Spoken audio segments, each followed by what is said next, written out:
Bonjour mes chers amis, mes frères et sœurs dans la foi.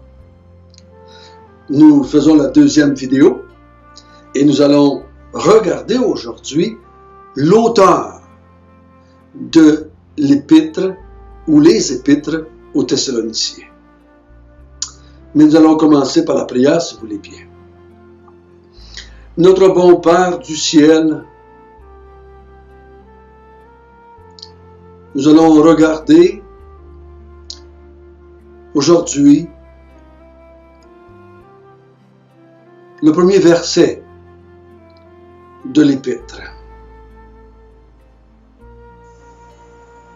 Pourquoi sommes-nous intéressés à ce qu'un homme dit quand on parle de l'avenir? On dit souvent que l'homme ne voit pas plus loin que le bout de son nez. L'homme essaie de découvrir qu'est-ce qui s'en vient, mais il se trompe continuellement. Même comme dans les choses simples comme la température, on se trompe constamment. Et à plus forte raison en ce qui concerne l'avenir du monde.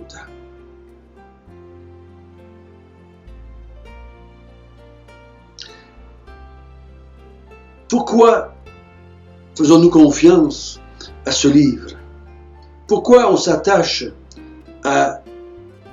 aux Écritures? C'est ce que nous allons méditer un peu aujourd'hui. Au nom de Jésus, Amen.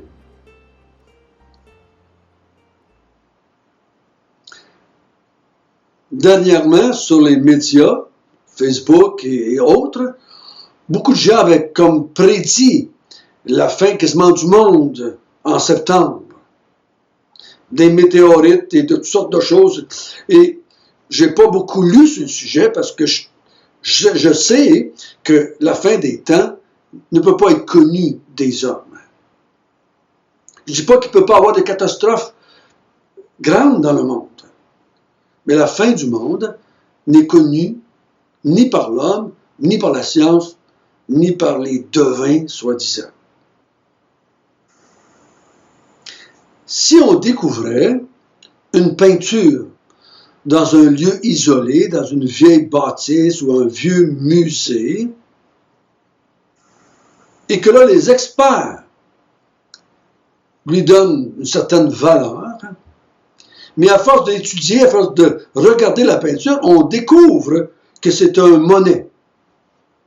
Et tout d'un coup, l'œuvre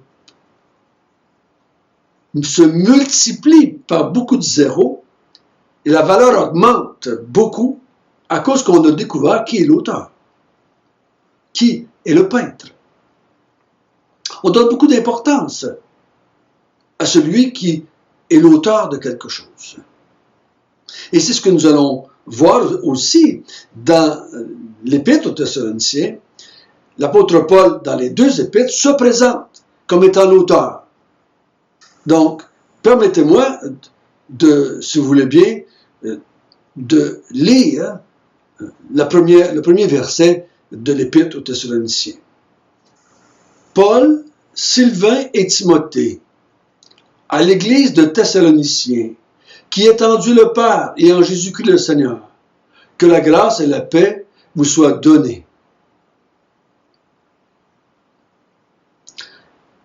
Donc, l'auteur de la lettre, c'est Paul. Il va s'associer deux personnes, Sylvain ou Silas et Timothée. Prenons quelques instants pour découvrir qui est Paul, humainement parlant. Paul est un juif,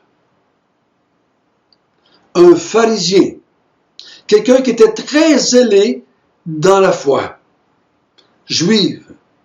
Il dit qu'il était plus zélé que tous les jeunes de son âge. Très zélé.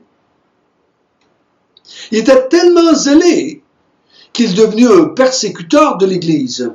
Pendant une période de sa vie, il a persécuté l'Église, il a attaqué l'Église, il voulait faire mourir les croyants, il les forçait a blasphémé, la Bible nous dit. Il a même participé au meurtre d'Étienne par la lapidation. Mais Paul est différent de beaucoup de croyants par le fait que l'apôtre Paul a été conduit au Seigneur par le Seigneur lui-même. Oui, Paul avait entendu parler de l'Évangile par les croyants qui côtoyaient. Il avait entendu l'Évangile, puis il ne voulait pas y croire, il était rebelle. Mais on sait que Paul a rencontré Jésus un jour, il y a eu une apparition,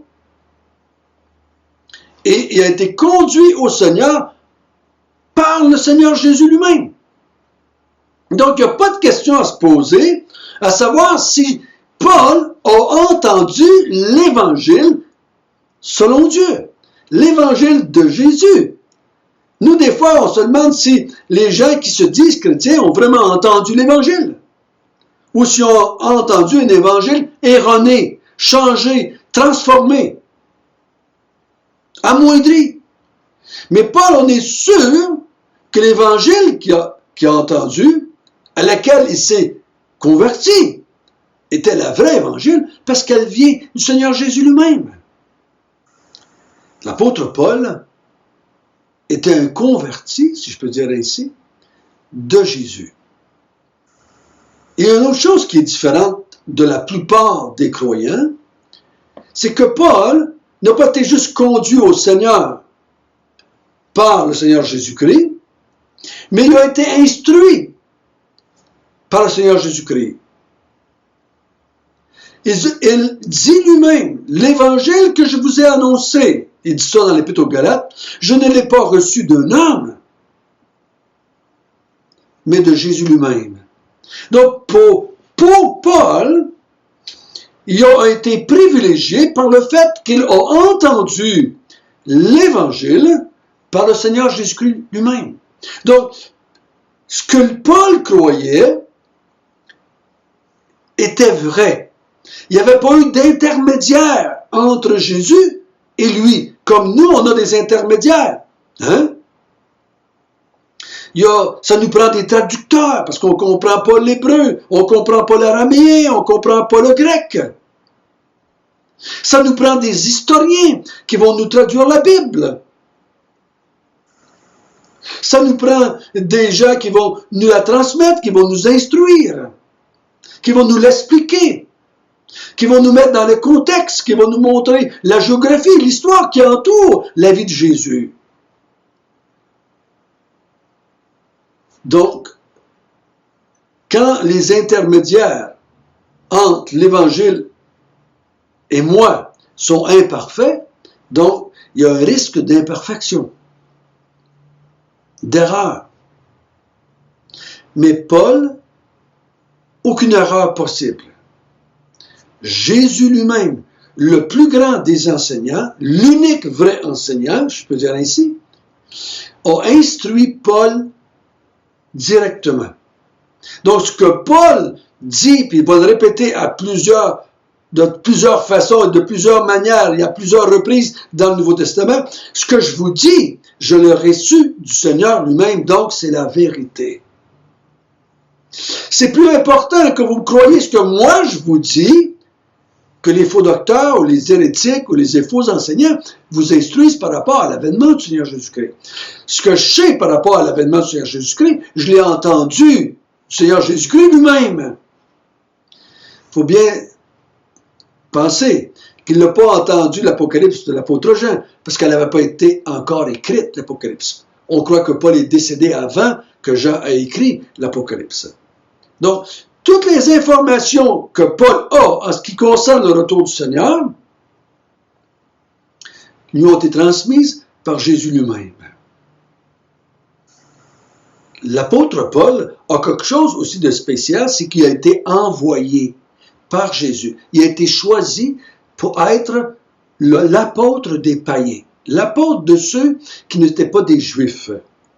Donc, il y a une autorité, même plus grande, si je peux dire ainsi, parmi les païens que les apôtres eux-mêmes. Ça, on le voit dans différentes places dans le Nouveau Testament. Donc, il a été conduit au Seigneur par Jésus lui-même, il a été instruit par Jésus lui-même, et il a été envoyé par Jésus lui-même. Donc, il faut prendre ça en considération. C'est pour ça qu'on écoute Paul, qu'on lit Paul en ce qui concerne l'avènement du Seigneur Jésus-Christ. Parce que lui, l'information qu'il a reçue, ce n'est pas des livres écrits par des hommes, c'était pas des espèces de chartes inventées par les êtres humains. C'est Jésus lui-même qui lui a instruit, qui lui a dit ce qui arriverait à l'avènement du Seigneur Jésus-Christ. Et on sait que l'apôtre Paul aussi a été inspiré. Ça veut dire qu'il a été guidé par l'Esprit de Dieu pour écrire les 2 épîtres aux Thessaloniciens. Je ne vais pas rentrer dans le grand détail de l'inspiration des Écritures, parce que ce n'est pas le moment, mais nous croyons en tant que chrétiens que Paul, oui, Paul était un être humain qui avait beaucoup étudié, beaucoup lu, beaucoup appris, et humainement, il avait rencontré le Seigneur Jésus-Christ dans des apparitions, mais en plus, il a été inspiré pour pouvoir écrire ce qu'il avait besoin d'écrire aux églises de Thessalonique. Précisément à eux. Et ça va nous servir à nous aussi. Donc l'apôtre Paul est spécial. L'apôtre Paul aussi est le fondateur de l'église de Thessalonique. C'est lui qui a emmené l'évangile là. Et Silas l'accompagnait. Donc, l'apôtre Paul les comprend bien, ils savent qu'est-ce qu'ils ont entendu dès le début de leur vie chrétienne. L'apôtre Paul sait quel évangile ils ont entendu parce qu'ils l'ont entendu de lui. Donc, il connaît leur arrière-plan. Souvent, nous, on parle avec des croyants, mais on ne sait pas qu'est-ce qu'ils ont entendu avant. Et des fois, ça nous mélange, ça ne nous aide pas pour les aider à aller plus loin. Comme moi, tous ceux qui écoutent, je ne sais pas tout ce que vous aviez entendu dans le passé par rapport à l'avènement du Seigneur Jésus-Christ. Ça se pourrait que ce qu'on va regarder ensemble dans les épîtres puisse un peu chambouler ce que vous avez entendu. L'important, c'est pas seulement ce que vous avez entendu, mais le plus important, c'est ce qu'on a entendu. Vient-il des Écritures? Est-ce que ça vient de Dieu, de la parole de Dieu? Et Paul, pour moi, a plus d'autorité que MacArthur, ou Piper, ou Scofield, ou n'importe qui d'autre. Tous ces hommes-là sont sous Paul. L'apôtre Paul est leur apôtre, eux autres aussi, parce que c'est tous des païens. Donc, eux autres aussi tirent leur instruction de Paul. Donc, nous, on va aller directement à Paul pour être instruits. Donc, l'apôtre Paul va parler aussi de Silas et de Timothée. Silas était aussi un juif de Jérusalem, envoyé par l'église de Jérusalem, donc avec une autorité pour accompagner Paul. Il va être là comme fondateur aussi. Et Timothée aussi fait partie des gens qui ont côtoyé l'Église, qui ont été envoyés par l'apôtre Paul, instruits par l'apôtre Paul. Donc, ils enseignent tous la même chose en ce qui concerne l'avènement du Seigneur Jésus-Christ. Mais les 3 hommes, Paul, Silas et Timothée, sont mis ensemble parce que les 3 ont eu un impact dans la vie de la jeune Église.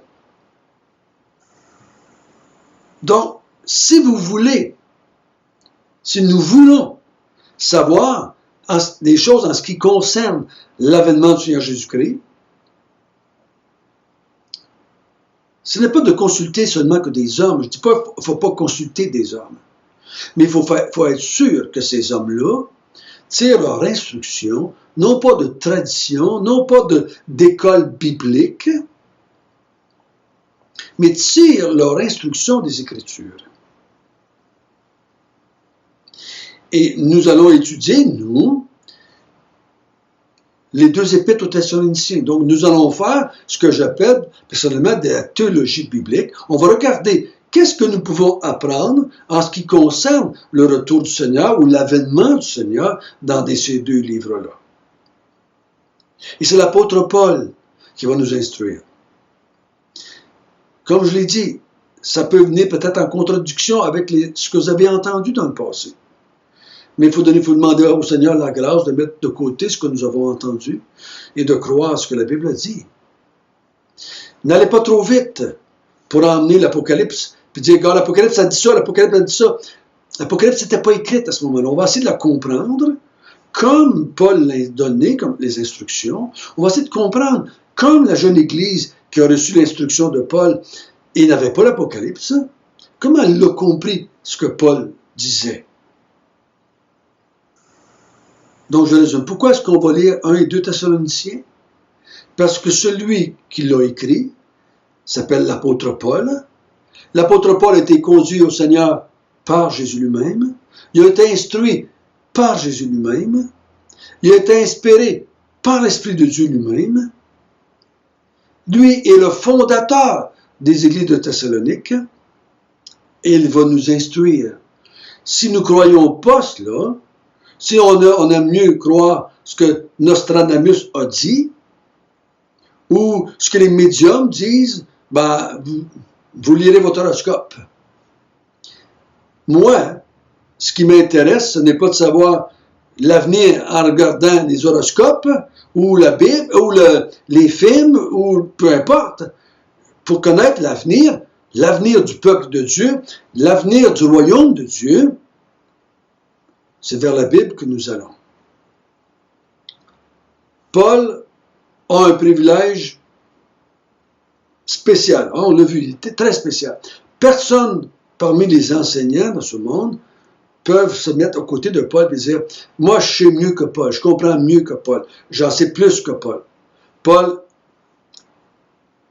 est un individu mis à part, très spécial, pas spécial moralement, spécial du fait qu'il a été appelé, choisi, instruit par Jésus.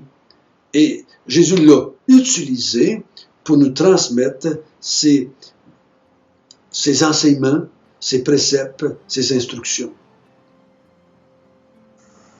Prions ensemble. Notre bon Père du ciel, nous sommes heureux et contents que tu puisses nous parler à travers l'apôtre Paul. Nous croyons que ces 2 livres-là que nous allons étudier, qui nous ont été transmises par Paul de ta part,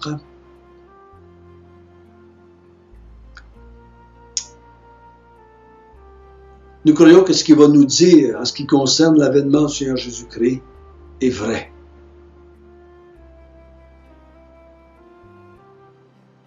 Est au-dessus de tout ce que les autres êtres humains pourraient dire en ce qui concerne l'avènement du Seigneur Jésus-Christ.